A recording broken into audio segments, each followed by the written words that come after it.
Welcome back. I know it's been a while since I've done a video. I got busy and then something else happened to me. But before I go into that, I want to ask you to like, share, and subscribe to this channel. And also leave comments because I want to know what kind of content I want to do next in terms of things that you all might want to know, because this is all encompassing. So the name of this channel is Money Travel Grow. The aim of this channel is to help you get your first digital marketing job, remote digital marketing job, so that you can gain location and financial independence. Okay, so today's topic is really near and dear to my heart because it's something that I have been a huge fan of for a few years now. I mean, all my life, but it really wasn't until a few years ago when I went to the Philippines, and I kind of put it all together with the help of a doctor over there. So today's topic is about keeping yourself healthy as a digital nomad. I think this is a topic that people don't really talk about because in society as a whole, and I'm speaking just for America right now, we're pretty unhealthy. We don't take the time to really take care of ourselves. And so when you're unhealthy, it limits a lot of things. So this past Thursday, I did something that I don't normally do, and that was I ate a empalada. I think it was an empalada taco or something. And it had a high amount of cheese in it. Now, I don't normally eat cheese. It's something that I don't eat, but it was Thanksgiving, and I just felt like, why not, And my calculation was off because I ended up paying the price. I ended up being sick for pretty much 3 days, and I could feel it in that instant that there was a problem. What was the symptom that I first experienced? It was a itchy, scratchy throat. And I said, okay, I see where this is going. And so what I ended up doing to remedy that was I got myself some ginger, which I do not have on me, but I use ginger. What ginger does is it goes in there and it pretty much fights a lot of the bacteria and things like that that's forming, and it soothes your throat as well. So I did ginger. I learned about this practice a few years ago, and it always seemed to work for me because prior to that, what I would do is I would take an ibuprofen, and that would actually help out too. But sometimes, you don't have access to that sort of thing, and you have to do something different. Plus, I think it goes without saying that the natural way is usually a better way to do things. So that's the first thing I did. Now, mind you, I started feeling some kind of way that Thursday night. However, I really felt it that Friday, and that Friday came, I had to really address it. So here are some of the things that I actually did, and I also want to give you some other tips about how to maintain your health, wherever you may be.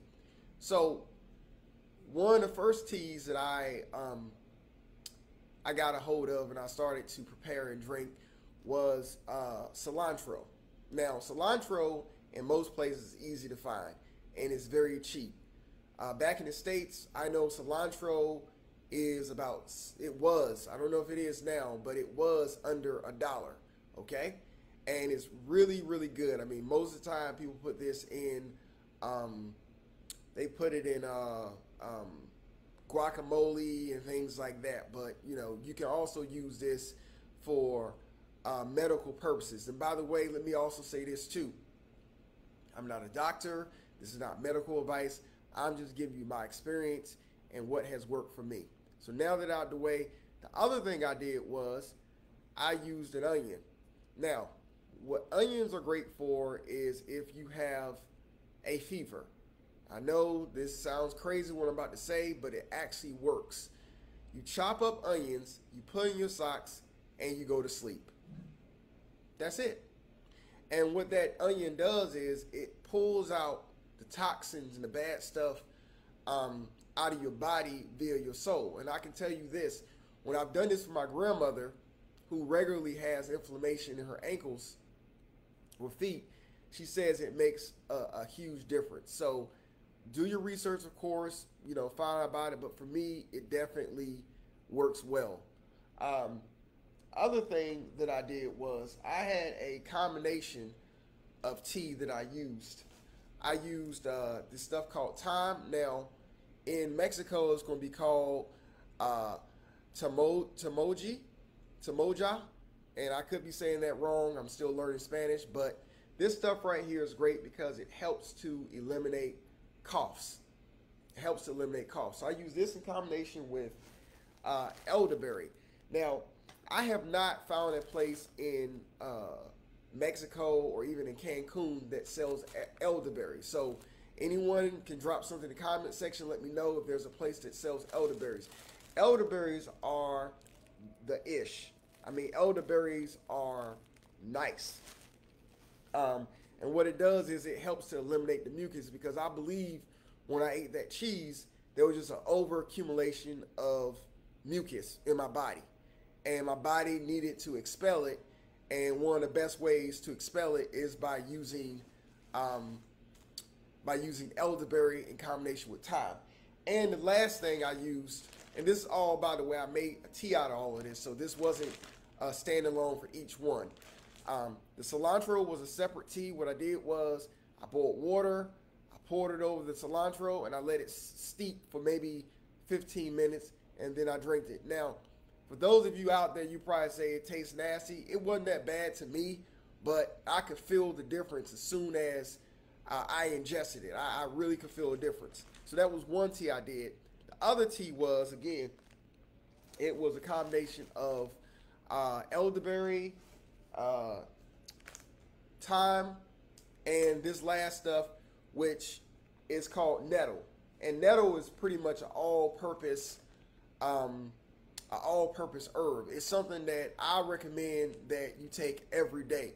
What I typically do with nettle is I take it in combination with sarsaparilla, and that seems to work because sarsaparilla helps with building iron in your blood. And of course, if your blood is right, your organs are going to be right. If your organs are right, you're going to function just fine. And you know, obviously, one of the most important organs is your liver, and so your liver is always expelling toxins out of your body. So any little help that you can give it to help it do its job better and more efficiently, your body will thank you for that.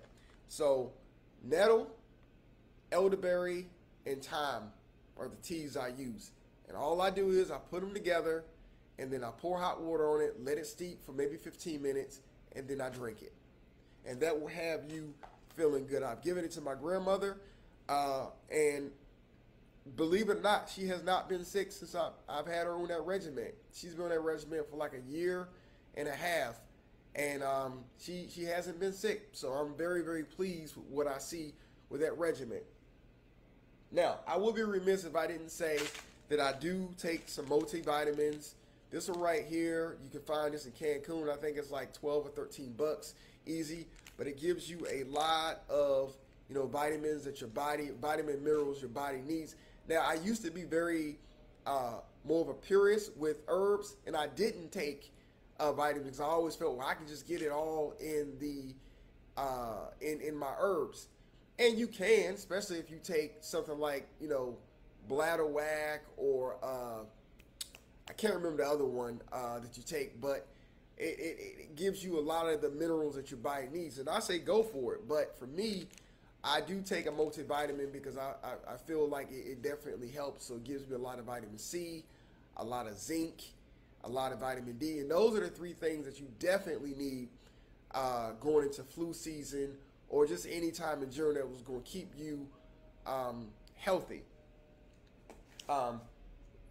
Other thing that I did was, because I really just threw everything at this because I didn't want people thinking I had that thing that has turned the world upside down. I don't want anybody thinking I had that because I know I didn't have it.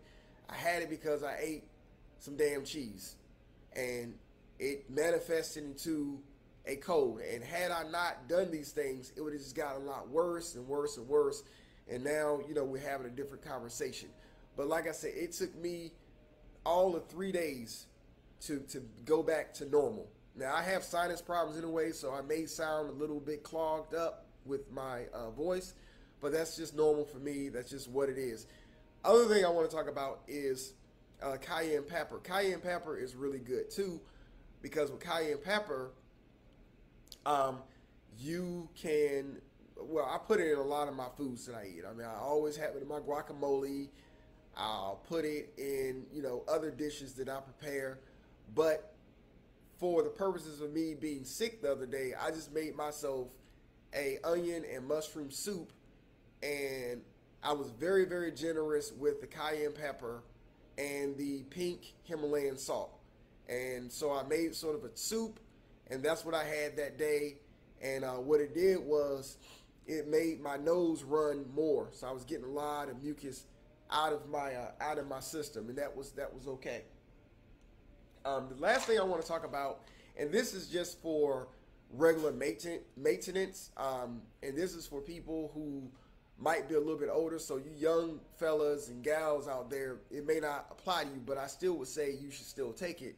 And that is this stuff called MSM. Now, MSM is sulfur, just like they have in onion and things like that. What this does is it helps your joints. So, true story. Probably a few months ago, I was having some back issues because, I have a desk, but I don't really use a desk. So a lot of times when I'm doing work with my job, I'm usually doing on the couch or the bed. But of course, our shoulders are not in the best position of being. My posture is not great, is what I'm trying to say.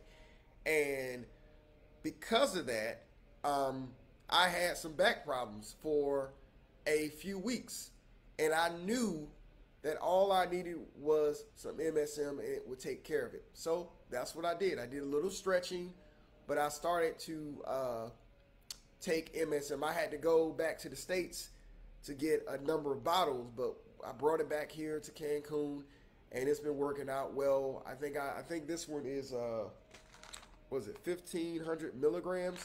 So that's the best thing for you to use. How I discovered MSM was a few years ago. So I'm in my house, I'm going up the stairs, and I'm like, dang, something don't feel right. I mean, I was stiff. It was painful going upstairs. Now, mind you, at that time, I did weigh more than I weigh now.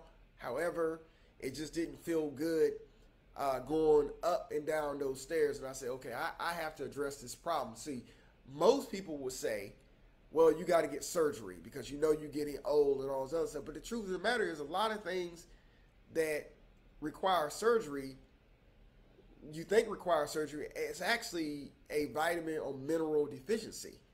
So if you take the right stuff and you eliminate the wrong things from your diet, you will see an improved, you'll see your health really improve. And so I think it's just really important for us to really know what these things are. America, just speaking for America now, suffers from obesity. And so it's cutting people's lives. The number one death last year was heart disease. The number two death last year in America, I believe, was cancer. So that should tell you the entire story. So if you do these small things here, they really will reap big benefits. So if you could, please, again, like, share, and subscribe to this channel. I have more information coming because there's some other things that I know about with herbs and home remedies, but that is very basic stuff for me, and I wanted to share it with you because I know that as you're out there exploring the world and things like that, these things would be helpful. One more thing I want to mention too.